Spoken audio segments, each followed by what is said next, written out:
Hello! Сіздермен бірге Диана, ағылшын тілі сабағы, бастапқы деңгей 14-ші сабақ.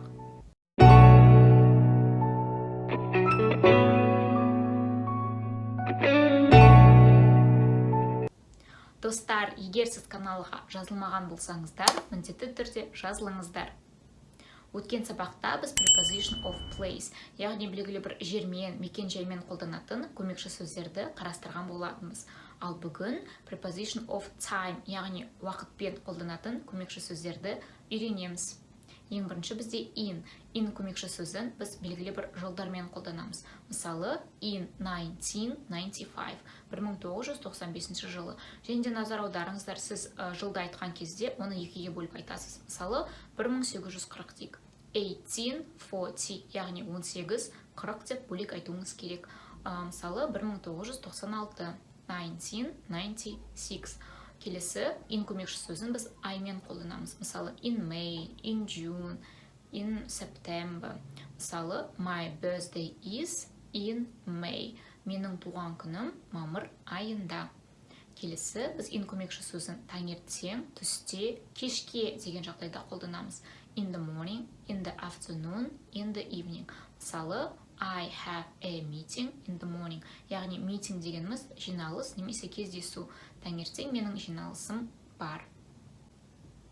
Сонымен қоса in көмекші сөзін кейін деген мағынада қолданамыз. Мысалы, 2 сағаттан кейін. In 2 hours. 5 минуттан кейін. In 5 minutes. Мысалы, I have a meeting in 2 hours. 2 сағаттан кейін менің жиналысым бар. Келесі көмекші сөз бізде at. At көмекші сөзін біз белгілі бір уақытпен қолданамыз. Мысалы, at 5 o'clock, сағат 5-те. At 8 o'clock, сағат 8-те. Мысалы, I have breakfast at 8 a.m. Сағат 8-де мен таңғы асымды ішемін. I have a lesson at 5 p.m. Менің сағат 5-те сабағым бар. Яғни a lesson, сабақ немесе I have a class деп айтуыңызға болады. Және де біз at көмекші сөзін сонымен қоса біз мана айттық қой, in the morning, in the afternoon, in the evening дегенде таңертең, түсте, кешке. Ал түнде болатын болса біз at көмекші сөзін қолданамыз. Яғни at night. Және де сонымен қоса at көмекші сөзін таңғы ас кезінде, түскі ас кезінде, кешкі ас кезінде деген жағдайда да қолданамыз. Мысалы, at breakfast. Мысалы, we always watch TV at breakfast time. Таңғы ас кезінде біз үнемі теледидар көреміз. Сонымен қоса, at көмекші сөзін демалыс күндері деген мағынада қолданасыз. Мысалы, at the weekends. Мысалы, I always go out with my friends at the weekends. Демалыс күндері мен үнемі достарыммен серуенге шығамын. Яғни go out дегеніміз қыдыру немесе сыртқа шығу деген мағынаны білдіреді. Сонымен қоса сіз hang out деп те айта аласыз. I always hang out with my friends at the weekends. Сонымен қоса at көмекші сөзін дәл қазіргі сәтте деген мағынада да қолданасыз. I am reading a book at the moment. Дәл қазіргі сәтте мен кітап оқып отырмын. Келесі on. Біз оны апта күндерімен қолданамыз. Мысалы, on Monday, on Friday. I have a meeting on Monday. Дүйсенбі күні менің кездесуім бар. I have a date on Friday. Date дегеніміз қыз бен жігіттің арасындағы кездесу. Яғни орыс тілінде свидание деген сөз бар, я? Ағылшын тілінде ол date. I have a date on Friday. Сонымен қоса, сіз on көмекші сөзін белгілі бір, мысалы, мейраммен қолданасыз. Мысалы, туған күн, немесе жаңа жыл. On my birthday, менің туған күнімде. On New Year's Day, жаңа жыл кезінде, немесе жаңа жыл мейрамында.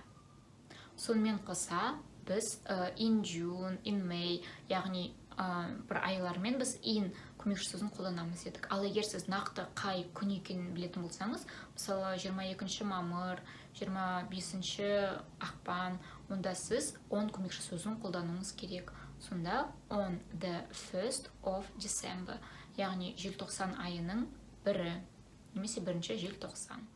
Ал енді бірнеше мысалдар алып қарастырайық. In Kazakhstan, it often snows in December. Желтоқсан айында Қазақстанда жиі қар жауады. Do you work on Mondays. Сен дүйсенбі күндері жұмыс жасайсың ба? Және де бұл жерде назар аударыңыздар, мен Monday емес, Mondays. Яғни үш жұрнағын жалғадым. Яғни сіз on Monday дегеніңіз осы дүйсенбі, келе жатқан дүйсенбіде жұмыс жасайсың ба? Ал егер Mondays десеңіз, сіз дүйсенбі күндері жұмыс жасайсың ба? Демек, әрбір дүйсенбі күні сен жұмыс жасайсың ба?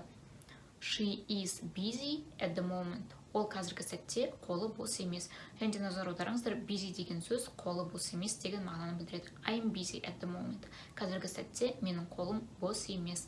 Достар, енді әдеттегідей тест жұмысын орындайық.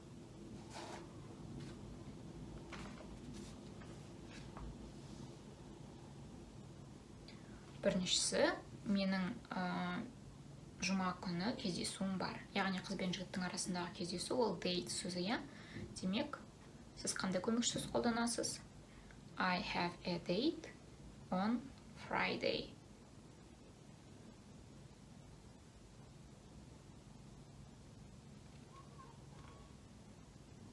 Менің сағат 9-да жиналысым бар. I have a meeting at 9 a.m. Және де 1998 жыл in көмекші сөзін қолданасыз. Және де 5 минуттан кейін дегенде in 5 minutes, дұрыс, in көмекші сөзі.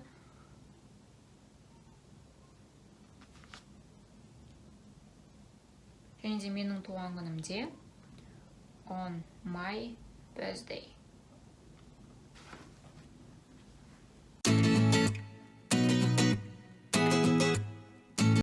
Достар, бүгінге осы. Сіздерге бәрі түсінікті болды деп ойлаймын. Келесі сабақта кездескенше, бай-бай!